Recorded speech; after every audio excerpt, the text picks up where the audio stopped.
നമസ്തേ, കഥകളതി സാഗരത്തിലേക്ക് സ്വാഗതം. ഇത് ഒരു നാരായണീയത്തിൻ്റെ 2-3 ശ്ലോകങ്ങൾ വ്യാഖ്യാനിക്കാനുള്ള ഒരു സമയമായിട്ട് തോന്നുന്നു. 11 ദശകങ്ങൾ നമ്മൾ അല്പം വ്യാഖ്യാനത്തോടു കൂടി ഒന്ന് മനസ്സിലാക്കുകയുണ്ടായി. അതിലെ വൈകുണ്ഠത്തിലെ ദ്വാരപാലകന്മാരായ ജയവിജയന്മാർ ശാപം കൊണ്ട് ഹിരണ്യാക്ഷൻ ആയിട്ടും ഹിരണ്യകശിപുവായിട്ടും കശ്യപ മഹർഷിയുടെയും കശ്യപൻ്റെയും ദിതിയുടെയും പുത്രന്മാരായി ജനിച്ചു. അവരങ്ങനെ ദുഷ്ടപ്രവർത്തികളൊക്കെ തുടർന്നു കൊണ്ടിരിക്കുകയാണ്. അവരുടെ ദുഷ്ടപ്രവൃത്തി സഹിക്കാൻ പാടില്ലാതെ കൊണ്ടായി അവർക്ക് ഹിരണ്യാക്ഷന് ആദ്യത്തെ ഒരു ആരോഗ്യമൊക്കെ വന്ന് ആയപ്പോൾ തന്നെ ജന്മാന്തര ബലങ്ങൾ ചെയ്തുകൊണ്ട് അസുരനായി ജനിച്ച ആ അസുരജന്മത്തിൻ്റെ പ്രവർത്തികൾ ചെയ്യുന്ന ഹിരണ്യാക്ഷൻ തനിക്ക് പറ്റിയ ഒരു എതിരാളിയെയാണ് ആദ്യം തിരയുന്നത്. തനിക്ക് ആരോട് യുദ്ധം ചെയ്യാൻ പറ്റും എന്നുള്ള കാര്യത്തെപ്പറ്റി ചിന്തിച്ച് അങ്ങനെ ഭൂമിദേവി അങ്ങോട്ട് പിടിച്ചു വലിച്ച് കൊണ്ടുപോയി സമുദ്രത്തിനടിയിലേക്ക് കൊണ്ടുപോയി. ആ ഭൂമിദേവിയെ മഹാവിഷ്ണുവിൻ്റെ ഭഗവാന്റെ 8 ഭാര്യമാരിൽ ഒരാളാണ് ഭൂമിദേവി. അപ്പോൾ ഭൂമിദേവിയെ ഉപദ്രവിക്കുമ്പോൾ തീർച്ചയായിട്ടും മഹാവിഷ്ണു എതിരിടാൻ വരും. മഹാവിഷ്ണു തനിക്ക് പറ്റിയ ഒരു എതിരാളിയാണെന്ന് വരുണദേവനിൽ നിന്ന് മനസ്സിലാക്കിയിട്ടും ഉണ്ട്. അങ്ങനെ ഇരിക്കുന്ന സമയത്ത് ഈ ഭൂമിയിൽ ഇവർ ചെയ്ത ഇനി ഹിരണ്യാക്ഷനെ ഒതുക്കാൻ എന്താ വേണ്ടേ എന്നുള്ളൊരു ചിന്തയായി രാജ്യം ഭരിച്ചുകൊണ്ടിരിക്കുന്ന സ്വയംഭവ മനു എന്ന് പറയുന്ന മനു രാജാവിന്. അദ്ദേഹം പറഞ്ഞു, ഈ സൃഷ്ടിയൊക്കെ നടത്തുന്ന ആൾ ബ്രഹ്മാവല്ലേ, ജനങ്ങൾക്ക് പ്രജകൾക്ക് ഈ വിധത്തിൽ ഉപദ്രവം ഉണ്ടാകുന്ന സൃഷ്ടി നടത്തിയ ഈ ഹിരണ്യാക്ഷനെ സൃഷ്ടിച്ചതും ബ്രഹ്മാവല്ലേ, അതുകൊണ്ട് ബ്രഹ്മാവിനോട് പറയാം, അദ്ദേഹം എന്തെങ്കിലും ഒരു പ്രതിവിധി നിർദ്ദേശിക്കാതിരിക്കുകയില്ല എന്ന് കരുതി സ്വയംഭവ മനു പ്രജകളുടെ ദുരിതങ്ങൾക്ക് അറുതി വരുത്തുവാനായിട്ട് ബ്രഹ്മദേവനെയും കൂട്ടി ചെന്ന കാര്യം പറഞ്ഞ ബ്രഹ്മദേവനെയും കൂട്ടി മഹാവിഷ്ണുവിൻ്റെ അടുത്ത് ഒരു അപേക്ഷ സമർപ്പിക്കുന്ന ഭാഗമൊക്കെയാണ് 12ാമത്തെ.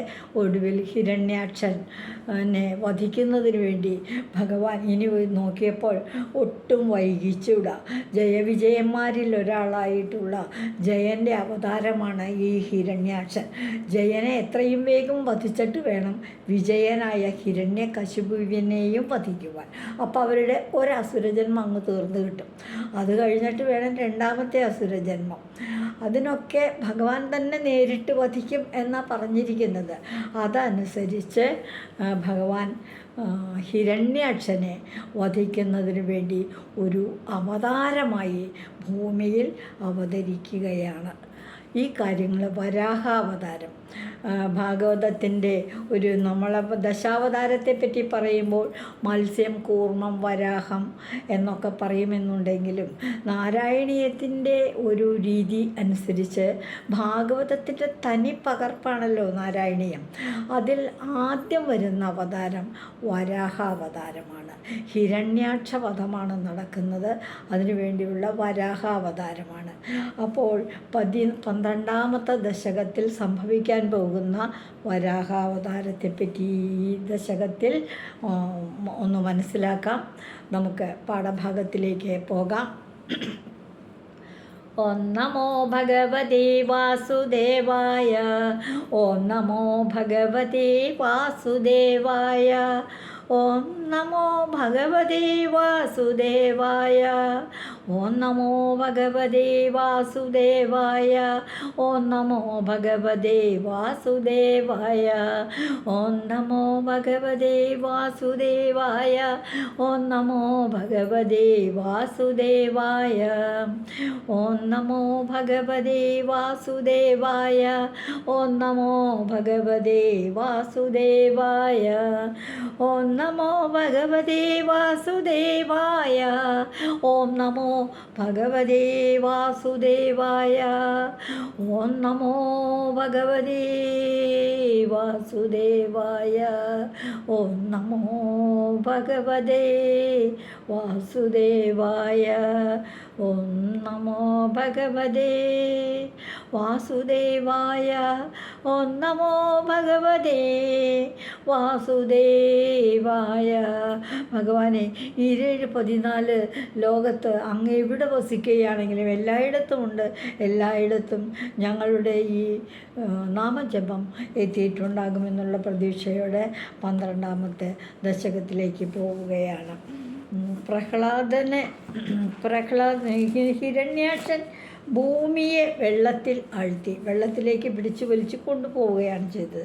ആ സമയത്ത് പ്രജകൾക്ക് നേരിട്ട അവർക്ക് അനുഭവിക്കേണ്ടി വന്ന ദുഃഖം കണ്ട്, കാരണം ഇരിക്കാൻ സ്ഥലമില്ല, ഭൂമിയിലല്ലാതെ എവിടെ മനുഷ്യൻ ജീവിക്കും, അതുകൊണ്ട് ജീവിക്കാൻ സ്ഥലമില്ലാതെ വരുന്നൊരവസ്ഥ.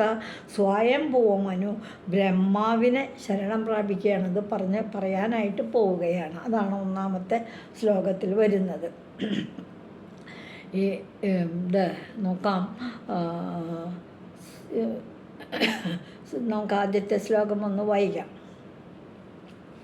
സ്വയംഭുവോ മനുരഥോ ജനസർഗശീലോ ദൃഷ്ട്വാ മഹീമസമയേ സലിലേ നിമഗ്നാം സൃഷ്ടാരമാപശരണം ഭവദംഘ്രിസേവ തുഷ്ടാശയം മുനിജനൈ സഹ സത്യഗോ ലോകേ.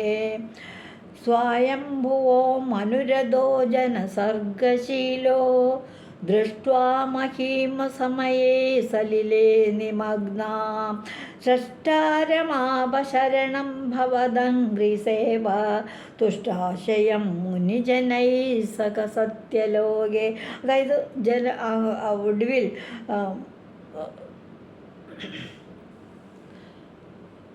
അധോ ജനസർഗശീല സ്വയംഭുവ മനു. അധോ എന്ന് പറഞ്ഞാൽ അനന്തരം, അതായത് പിന്നീട് ഈ സ്വയംഭുവ മനു ജനസർഗശീല പ്രജകളെ സൃഷ്ടിച്ചു പോരുന്ന ബ്രഹ്മാവിൻ്റെ അടുത്തേക്ക് സ്വയംഭുവ മനു പരാതി പറയാനായിട്ട് മഹീം അസമയേ സലിലെ നിമഗ്നാം ദൃഷ്ട. അസമയത്ത്, അതായത് ബ്രഹ്മാവ് സൃഷ്ടികർമ്മം നടത്തിക്കൊണ്ടിരിക്കെ തന്നെ ഭൂമി അതായത് മഹീം എന്ന് വെച്ചാൽ ഭൂമി അസമയെ സമയമല്ലാത്ത ഭൂമിയിൽ പ്രജാസൃഷ്ടി നടന്നുകൊണ്ടിരിക്കുന്ന സമയത്ത് തന്നെ സലിലെന്ന് പറഞ്ഞാൽ വെള്ളത്തിലേക്ക് നിമഗ്നാം ദൃഷ്ടു അങ്ങ് മുങ്ങിപ്പോയതായി കണ്ടിട്ട്. അപ്പോൾ പ്രജകളെ സൃഷ്ടിച്ചു പോരുന്ന സംരക്ഷിച്ചു പോരുന്ന സ്വയംഭുവ മനു അദ്ദേഹവും ഈ സൃഷ്ടികർമ്മത്തിൽ ബ്രഹ്മാവിനെ സഹായിക്കുന്നൊക്കെയുണ്ട്. അനവസരത്തിൽ വെള്ളത്തിൽ മുങ്ങിപ്പോയതായി കണ്ടു. ഭൂമിയെ കാണാനില്ല. അന്വേഷിച്ച് നോക്കിയപ്പോൾ ഭൂമി വെള്ളത്തിലേക്ക് മുങ്ങിപ്പോയി, സമുദ്രത്തിലേക്ക് മുങ്ങിപ്പോയി. അപ്പോൾ മുനിജനൈ സഹ മഹർഷിമാരോടുമൊക്കെ പറഞ്ഞു, അയ്യോ ഭൂമിയെ കാണാനില്ല, ഇവിടെ സൃഷ്ടികർമ്മം നടത്തിയിട്ട് ഇപ്പം എന്ത് ചെയ്യാൻ സാധിക്കും, ഇവിടെ എവിടേക്കാ ഭൂമിയിലേക്ക് വേണ്ടേ പ്രജകളെ സൃഷ്ടിക്കാൻ, പക്ഷേ സാധിക്കുന്നില്ല. അതുകൊണ്ട് സത്യലോകത്തിൽ വാഴുന്ന ബ്രഹ്മാവിൻ്റെ അടുത്തേക്ക് മുനിജനൈ സഖ സത്യലോകെ ജനങ്ങളോടുകൂടി മഹർഷിമാരോടുകൂടി ബ്രഹ്മാവിൻ്റെ ആസ്ഥാനമായ സത്യലോകത്തിലേക്ക് വേദംഘ്രിസേവാ തുഷ്ടാശയം ഭവദംഘ്രിസേവ എന്ന് വെച്ചാൽ ഭവാന്റെ പാദങ്ങളെ മാത്രം സേവിക്കുന്നതിൽ സന്തോഷം കണ്ടെത്തുന്ന സന്തുഷ്ടി തോന്നുന്ന ഹൃദയമുള്ളവനായ സ്രഷ്ടാരം സൃഷ്ടാരം സൃഷ്ടികർമ്മം നടത്തുന്ന സ്രഷ്ടാരം എന്ന് പറഞ്ഞാൽ സൃഷ്ടികർമ്മം പ്രജകളെ സൃഷ്ടിക്കുന്ന ബ്രഹ്മാവിനെ ശരണം പ്രാപിച്ചു. അപ്പോൾ ഭൂമിദേവി ജലത്തിൽ താഴ്ന്നു പോയപ്പോൾ ഭൂമിയിലെ ജനങ്ങൾക്കുണ്ടായ ദുഃഖം, ദുരിതം, കഷ്ടപ്പാട് മനസ്സിലാക്കി സ്വയംഭുവ മനു എന്ന് പറയുന്ന മനു എന്ന് പറഞ്ഞാൽ ഒരു കാലഘട്ടത്തിൽ ഒരു രാജാവ് തന്നെയാണ്, രാജ്യം ഭരിക്കുന്ന രാജാവ്. ആ സ്വയംഭൂ എന്നാണ് പേര് അദ്ദേഹത്തിൻ്റെ. സ്വയംഭൂവ മനു മഹർഷിമാരോടുകൂടി സത്യലോകത്ത് ചെന്ന് ബ്രഹ്മാവിനെ കണ്ട സങ്കടം ഉണർത്തിച്ചു. അതാണ് പറയുന്നത്. ഇതിൽ ഭവതംഗ്രി സേവാ തുഷ്ടാശയം എന്ന് പറഞ്ഞാൽ അങ്ങയുടെ പാദങ്ങളിലാണ് സന്തുഷ്ടി കണ്ടെത്തുന്നത് ബ്രഹ്മാവ്. ഈ ശ്ലോകം ഒന്ന് വായിക്കാം. സ്വയംഭുവോ മനുരഥോ ജനസർഗശീലോ ദൃഷ്ട്വാ മഹിമസമയേ സലിലേ നിമഗ്നാം ഷഷ്ടാരമാപശരണം ഭവദംഗ്രിസേവ തുഷ്ടാശയം മുനിജനൈ സഖ സത്യലോകേ. അവിടെ ചെന്നിട്ട് പറയാനായിട്ട് പോവുകയാണ്. ഇതിൽ ഈ ശങ്കരാചാര്യ വിരചിതമായിട്ടുള്ള ദശാവതാര സ്തോത്രങ്ങളിൽ വളരെ ഇതായിട്ട് പറയുന്നുണ്ട്, ഓരോ അവതാരങ്ങളെപ്പറ്റി പറയുന്നുണ്ട്. അവിടെയും നമുക്ക് ഈ ശ്ലോകത്തിൻ്റെ വരുന്നത് ആദ്യത്തെ ശ്ലോകം പരിഭാഷയിൽ എങ്ങനെയാണെന്ന് ഒന്ന് നോക്കാം. ഭൂമി ദേവി വെള്ളത്തിങ്കൽ മുങ്ങിപ്പോയതറിഞ്ഞിട്ട്, ഭൂമിദേവി വെള്ളത്തിൽ മുങ്ങിപ്പോയി അതറിഞ്ഞിട്ട് സ്വയംഭൂവ മനു ഏറെ ദുഃഖിതനായി മാമൂനിമാർക്കൊപ്പം കൂടി സത്യലോകത്തിങ്കലെത്തി ബ്രഹ്മാദേവ പാദങ്ങളിൽ ശരണം തേടി. സത്യലോകത്തെത്തി ബ്രഹ്മാവിൻ്റെ പാദങ്ങളിൽ അഭയം കണ്ടെത്തി. ഒന്നുകൂടി വായിക്കാം. ഭൂമി ദേവി വെള്ളത്തിങ്കൽ മുങ്ങിപ്പോയതറിഞ്ഞിട്ട് സ്വയംഭുവ മനു ഏറെ ദുഃഖിതനായി മാമൂനിമാർക്കൊപ്പം കൂടി സത്യലോകത്തിങ്കലെത്തി ബ്രഹ്മദേവ പാദങ്ങളിൽ ശരണം തേടി. അങ്ങനെ ബ്രഹ്മാവിൻ്റെ പാദങ്ങളിൽ ശരണം തേടി അഭയം അഭ്യർത്ഥിച്ച് സത്യലോകത്തെത്തുകയാണ് സ്വയംഭൂവ മനു. രണ്ടാമത്തെ ശ്ലോകത്തിലേക്ക് പോവാം. കഷ്ടം പ്രജാസൃജതി മയ്യവനർനിമഗ്ന സ്നാനം സരോജഭവ കൽപ്പയ തത്പ്രജാനാം ഇത്യേവമേഷ കഥിതോ മനുനാ സ്വയംഭൂ അംബോരുഹാക്ഷ തവ പാദയുഗം വ്യചന്തി. ഈ ശ്ലോകത്തിൽ എന്താ പറയുന്നത്? സ്വയംഭൂ മനു സങ്കടം പറയുകയാണ് ബ്രഹ്മാവിനോട്. കഷ്ടം പ്രജകളുടെ കഷ്ടം, അതൊന്ന് കാണണം. എൻ്റെ ഒടുവിൽ സ്വയംഭൂ പറയുന്നത് അംബോരുഹാക്ഷ എന്ന് പറഞ്ഞത് താമരക്കണ്ണ, താമരപ്പൂവിൻ്റെ ഇതൾ പോലെ നീണ്ട് ഇടംപെട്ട കണ്ണുകളുള്ളവൻ. അതാണ് മഹാവിഷ്ണു. മഹാവിഷ്ണുവിനോട് പറയണം, അല്ലയോ താമരക്കണ്ണ. ഈ ബ്രഹ്മാവ് മനു ചെന്ന് പറയുന്നതാണ്, ഹേ അംബോരുഹാക്ഷ ഏഷ സ്വയംഭു, അല്ലയോ താമരക്കണ്ണ, അങ്ങ് ബ്രഹ്മാവ് മനുന സ്വയംഭുവ മനുവിനാൽ, അതായത് ഈ രാജാവ് ബ്രഹ്മാവിനോട് പറയുന്നത്, അവിടെ ചെന്നിട്ട് പറയുന്നത്, സരോജഭവ മയി പ്രജാസൃജതി അവനി നിമഗ്ന കഷ്ടം. ബ്രഹ്മൻ സരോജഭവ, സരോജം താമരപ്പൂവ്, താമരപ്പൂവിൽ ഭവിച്ചവനെ, താമരപ്പൂവിൽ ജനിച്ചവനെ, അല്ലയോ ബ്രഹ്മാവേ, ബ്രഹ്മൻ, ഹേ വിധാതാവേ, ബ്രഹ്മാവേ, എന്താണ് ബ്രഹ്മദേവ, ഞാൻ പ്രജകളെ സൃഷ്ടിക്കെ ഭൂമി വെള്ളത്തിലാണ്ടിരിക്കുന്നു. അപ്പോൾ ബ്രഹ്മാവിൻ്റെ ഒരു നിർദ്ദേശപ്രകാരം സൃഷ്ടികർമ്മത്തിൽ സ്വയംഭുവ മനു സഹായിച്ചുകൊണ്ടിരിക്കുകയാണ്. അദ്ദേഹം സൃഷ്ടികർമ്മം നടത്തിക്കൊണ്ടിരിക്കുകയാണ്. ഭൂമിയിലേക്ക് പ്രജകളെയാണ് സൃഷ്ടികർമ്മം നടത്തുന്നത്. ആ സമയത്തുണ്ട് ഭൂമിയെ കാണാനില്ല, ഭൂമി അങ്ങ് വെള്ളത്തിൽ ആണ്ടുപോയി. അതാണ് സരോജഭവ, ബ്രഹ്മാവേ, മയി പ്രജാ സൃജതി, ഞാൻ പ്രജകളെ സൃഷ്ടിച്ചു കൊണ്ടിരിക്കുമ്പോൾ അവനി, ഈ ഭൂമി, നിമഗ്ന കഷ്ടം, വെള്ളത്തിൽ മുങ്ങിപ്പോയി. പ്രജാനാം സ്ഥാനം കൽപ്പയ. ഞാനീ സൃഷ്ടിച്ച ജനങ്ങളൊക്കെ ഇനി എവിടെ താമസിക്കും? ഇവർക്കൊക്കെ ഭൂമിയിൽ താമസിക്കാൻ പറ്റും, അഭയം കൊടുക്കാൻ പറ്റുമെന്ന് കരുതി ഞാൻ സൃഷ്ടിച്ചത്. പക്ഷേ ഇപ്പോൾ ഭൂമി വെള്ളത്തിൽ താന്നതുകൊണ്ട് പ്രജാനാം സ്ഥാനം കൽപ്പയ. ആ പ്രജകൾക്കൊക്കെ ജീവിക്കാനുള്ള ഒരു സ്ഥാനം അങ്ങ് കാണിച്ചു തരൂ, കൽപ്പയ കാണിച്ചു തരൂ എന്നാണ് പറയുന്നത്. ഇതിയേവം കഥിത തവ പാദയുഗം വ്യജന്തിയത് എന്നിങ്ങനെ സ്വയംഭവ മനു സങ്കടപ്പെട്ടുകൊണ്ട് ബ്രഹ്മാവിനോട് പറഞ്ഞിട്ട് അദ്ദേഹത്തിൻ്റെ ചരണങ്ങളും പാദങ്ങളിലും അങ്ങോട്ട് നമസ്കരിച്ചു. അപ്പോൾ ഈ ശ്ലോകത്തിൽ പറയുന്നത് സത്യലോകത്ത് ചെന്ന് ബ്രഹ്മാവിനെ കണ്ട് സ്വയംഭവ മനു പറഞ്ഞു, അങ്ങയുടെ നിർദ്ദേശപ്രകാരം വളരെ സന്തോഷത്തോടെ ഞാൻ പ്രജാസൃഷ്ടി നടത്തുമ്പോൾ അവർ ജീവിക്കാൻ, അവരെ ഭൂമിയിൽ താമസിക്കാമെന്ന് ഞാൻ ഉദ്ദേശിച്ചത്. പക്ഷേ പ്രജാസൃഷ്ടി കഴിഞ്ഞപ്പോൾ അവർ ഭൂമി തന്നെ കാണാനില്ല. നോക്കിയപ്പോൾ അത് വെള്ളത്തിലാണ്ടുപോയി. അതുകൊണ്ട് ഞാൻ സൃഷ്ടിച്ച പ്രജകൾക്ക് ഒരു അഭയസ്ഥാനം കാണിച്ചു തരൂ എന്ന് പറഞ്ഞ് അപേക്ഷിക്കുകയാണ്. ഈ ശ്ലോകം ഒന്നുകൂടി വായിക്കുകയാണ്. കഷ്ടം പ്രജാസൃജതി മയ്യവനർനിമഗ്ന സ്ഥാനം സരോജഭവ കൽപ്പയ തത്പ്രജാനാം ഇത്യേവമേഷ കഥിതോ മനുനാ സ്വയംഭൂ അംബോരുഹാക്ഷ തവ പാദയുഗം വ്യജന്തീത്. അങ്ങയുടെ പാദങ്ങളെ തന്നെ ഞാൻ അഭയം പ്രാപിക്കണം. ഇനി നമുക്ക് ഈ ശ്ലോകത്തിൻ്റെ പരിഭാഷാ രൂപത്തിലുള്ള വരികൾ എങ്ങനെയാണ് എന്ന് നോക്കാം. സ്വയംഭുവാമനുകാര്യം സാദരം ഉണർത്തിയപ്പോൾ, വളരെ ബഹുമാനത്തോടുകൂടി സ്വയംഭുവ മനു ഈ കാര്യങ്ങളൊക്കെ ബ്രഹ്മാവിനോട് പറഞ്ഞപ്പോൾ ബ്രഹ്മദേവൻ സാവധാനം ധ്യാനത്തിലായി.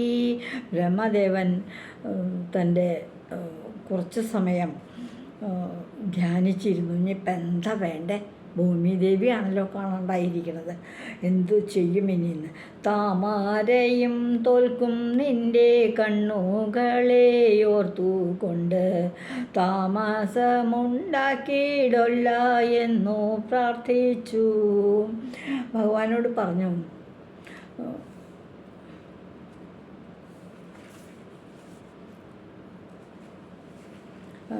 ഇനി താമസിപ്പിക്കല്ലേ ഭഗവാനെ. ഭൂമിദേവിയെയാണ് ഹിരണ്യാക്ഷൻ സമുദ്രത്തിലേക്ക് വലിച്ചു കൊണ്ടുപോയിരിക്കുന്നത്. അങ്ങ് ഹിരണ്യാക്ഷനെ വധിക്കുന്നതിനു വേണ്ടി ഒരു അവതാരമെടുക്കാനായിട്ട് ഇനി താമസിക്കല്ലേ, താമസമുണ്ടാക്കിയിടല്ലേ എന്നു പ്രാർത്ഥിച്ചു. അങ്ങനെയാണ് പ്രാർത്ഥിച്ചത്. അടുത്ത ശ്ലോകത്തിലേക്ക് പോകാം.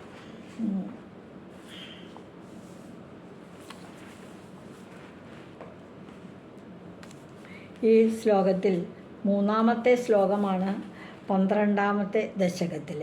ഈ ശ്ലോകത്തിലാണ് ഭഗവാന്റെ ആദ്യത്തെ അവതാരമെന്ന് കരുതുന്ന വരാഹ അവതാരം നടക്കുന്നത്. ഓരോ അവതാരങ്ങൾ കഴിയുമ്പോഴും നമ്മൾ 16 പ്രാവശ്യം നാരായണ നാമം ജപിച്ചുകൊണ്ട് ഭഗവാനെ പ്രത്യേകമായിട്ട് സ്തുതിക്കുന്നു. അത് നാരായണീയ പാരായണ ക്രമത്തിൽ ഒരു ചിട്ടയായ രീതി തന്നെയാണ്. അപ്പോൾ മൂന്നാമത്തെ ശ്ലോകത്തിൽ നടക്കുന്ന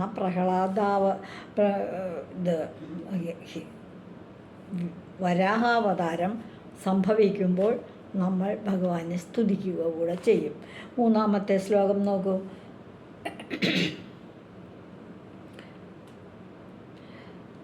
ബ്രഹ്മാവ് അങ്ങനെ ഭഗവാനെ ധ്യാനിച്ചിരിക്കുകയാണ്. ഇനിയിപ്പോൾ എന്താ വേണ്ടേ? ഭൂമിദേവിയെ രക്ഷിക്കണം, പ്രജകൾക്ക് ഒരു അഭയസ്ഥാനം നൽകുകയും വേണം. അങ്ങനെ തൻ്റെ മനസ്സിൽ തെളിഞ്ഞു കണ്ട ഭഗവാനോട് ബ്രഹ്മാവ് മനസ്സാ ദുഃഖം ഉണർത്തി ദുഃഖം ഉണർത്തി എന്തൊരു വഴി വേണ്ടു എന്നുള്ളൊരു വേവലാതിയാണ് ബ്രഹ്മാവിനുണ്ടായത്. ആ സമയത്ത് അടുത്ത ശ്ലോകം. ഹാ ഹാ വിഭോ ജലമഹം ന്യപിബം പുരസ്താത് അദ്യാഭിമജ്ജതി മഹിം കിമഹം കരോമി ഇത്തം ത്വദംഘ്രിയുഗളം ശരണം യതോസ്യ നാസാപുടാത് സമഭവ ശിശുകോലരൂപീ. നാരായണ നാരായണ നാരായണ നാരായണ നാരായണ നാരായണ നാരായണ നാരായണ നാരായണ നാരായണ നാരായണ നാരായണ നാരായണ നാരായണ നാരായണ നാരായണ. സർവത്ര ഗോവിന്ദനാമ സങ്കീർത്തനം. ഗോവിന്ദ ഗോവിന്ദ. ശ്രീ ഗുരുവായൂരപ്പ ശരണം.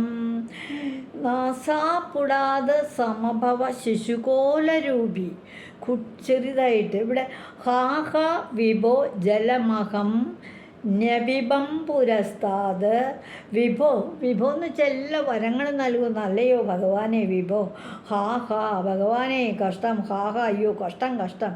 ഞാൻ ആദ്യമേ തന്നെ പുരസ്താത് അഹം അഹം പുരസ്താത് ജലം ന്യപിബം. ഞാൻ ആദ്യം തന്നെ വെള്ളം കുടിച്ചു എന്ന് പറഞ്ഞാൽ ഭൂമിദേവിയെ കാണാണ്ട് വിഷമിച്ച് വെള്ളത്തിലേക്ക് അന്വേഷിച്ച് നടന്ന് വെള്ളം കുടിച്ചു. അദ്യ അഭിമഹി മജ്ജതി.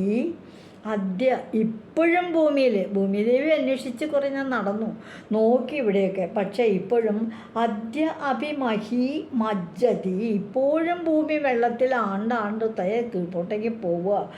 അഹം കിം കരോമി. ഭഗവാനെ മഹാവിഷ്ണു വിഭോ ഞാൻ ഇനി എന്ത് ചെയ്യും? അഹം കിം കരോമി. എനിക്കിനി എന്ത് ചെയ്യാൻ പറ്റും? ഞാൻ എന്താ ചെയ്യണ്ടേ എന്ന് തന്നെ ചോദിക്കുകയാണ്. ഇത്തം ത്വദംഘ്രിയുഗളം ശരണം യഥ അസ്യ. ഇപ്രകാരത്തിൽ അങ്ങയെ അവിടത്തെ ഇത്തം ത്വദംഘ്രിയുഗളം. യുഗളം എന്ന് പറഞ്ഞാൽ രണ്ടെണ്ണം. അങ്ങയുടെ രണ്ട് പാദങ്ങളെയും ശരണം യഥ അസി. ബ്രഹ്മാവ് ഭഗവാന്റെ രണ്ട് പാദങ്ങളെ അങ്ങ് ശരണം പ്രാപിക്കുകയാണ്. ആ ബ്രഹ്മാവിൻ്റെ സങ്കടവും ആ സ്തുതിയും ബ്രഹ്മസ്തുതി ഭാഗവതത്തിൽ ബ്രഹ്മസ്തുതിയൊക്കെ പറയുന്നുണ്ട്. ആ ബ്രഹ്മസ്തുതിയൊക്കെ കേട്ടപ്പോൾ മഹാവിഷ്ണു പിന്നെ ഒട്ടും അമാന്തിച്ചില്ല. ഉടൻ തന്നെ നാസാപുടാത് ശിശുകോലരൂപീ സമഭവ. ബ്രഹ്മാവിൻ്റെ ശരീരത്തിൽ നിന്നാണല്ലോ ഓരോരോ അവതാരങ്ങളും ഓരോരോ മഹർഷിമാരും പലതും ജനിക്കുന്നത്. ഇത് നാസാപുടാത് എന്ന് പറഞ്ഞാൽ എന്താണ്? നാസികാദ്വാരത്തിൽ മൂക്കിന് രണ്ട് ദ്വാരങ്ങളുള്ളതിൽ ഒരു ദ്വാരത്തിൽ നിന്ന് നമ്മൾ തുമ്മുമുറ്റ ചെയ്യുമ്പോൾ തുമ്മൽ കുറച്ച് എന്തൊക്കെയോ അഴുക്ക് വെള്ളമൊക്കെ പുറത്തേക്ക് പോകുന്നില്ല എന്ന പോലെ ബ്രഹ്മാവിന് മൂക്കിനകത്ത് എന്തോ ഞങ്ങളുടെ നാസാപുടാതെ മൂക്കിൻ്റെ ദ്വാരത്തിൽ എന്തോ ഇങ്ങനെ കിരികിരിക്കണ പോലെ തോന്നിയിട്ട് ഞങ്ങൾ കാണിച്ചപ്പോഴത്തേക്കും ശിശുകോലരൂപി. എന്താ ശിശുകോലരൂപി എന്ന് പറഞ്ഞാൽ? നാസാപുടാത് ശിശുകോല. ഒരു പന്നിക്കുഞ്ഞിൻ്റെ സൂകരം. ഒരു പന്നിക്കുഞ്ഞിൻ്റെ ആകൃതിയിൽ വളരെ ചെറിയ ഇത്തിരി വന്ന ഒരു പന്നിക്കുഞ്ഞങ്ങ് മൂക്കിൻ്റെ അകത്തുനിന്ന് പുറത്തേക്ക് ചാടി. അപ്പം ബ്രഹ്മാവിൻ്റെ നാസാദ്വാരത്തിലൂടെ പുറത്തേക്ക് വന്ന അല്പം വളരെ ചെറിയ നോക്കിയൊന്ന് കാണാം അത്രേ ഉള്ളൂ. അങ്ങനെ ചെറിയ ഒരു പന്നിക്കുഞ്ഞ്. ആ പന്നിക്കുഞ്ഞിൻ്റെ രൂപത്തിൽ ഭഗവാനെ അങ്ങ് അവതരിച്ചു വരാഹരൂപിയായിട്ട്. വരാഹം സൂകരം പച്ച ഭാഷയിൽ പറഞ്ഞ പന്നി. ആ പന്നിയുടെ രൂപത്തിൽ അങ്ങ് പുറത്തു വന്നു എന്നാണ് ഈ ശ്ലോകത്തിൻ്റെ അർത്ഥം പറയുന്നത്. ഭഗവാൻ ലോകരക്ഷാർത്ഥം ആദ്യം എടുക്കുന്ന ഒരു അവതാരമാണ് വരാഹ അവതാരം. ബ്രഹ്മാവിൻ്റെ നാസാദ്വാരത്തിലൂടെയാണ് അദ്ദേഹം അവതരിച്ചത്. ഒരു പന്നിയുടെ ആകൃതിയിലുമാണ്. പിന്നീട് ഈ പന്നിക്കുഞ്ഞിന് ഉണ്ടാകുന്ന രൂപമാറ്റങ്ങളും കാര്യങ്ങളൊക്കെ പിന്നെ പറയാൻ പോകുന്നു. ആദ്യത്തെ അവതാരമാണ്. അപ്പോൾ ഈ ശ്ലോകത്തിൽ പറയുന്ന അർത്ഥം ഒരു പ്രാവശ്യം കൂടെ വായിക്കാൻ. ഹാ ഹാ വിഭോ ജലമഹം നപിബം പുരസ്താത് അദ്യാഭി മജ്ജതി മഹി കിമഹം കരോമി, ഞാൻ എന്തൊരു വഴി വേണ്ടു ഭഗവാനെ. ഇത്വം ത്വദംഗ്രിയുഗളം ശരണം യദോസ്യ, ഈ വിധത്തിൽ അങ്ങയുടെ പാദപങ്കേരുകങ്ങളിൽ അഭയം പ്രാപിച്ച നാസാപുടാത് സമഭവ ശിശുകോലരൂപി.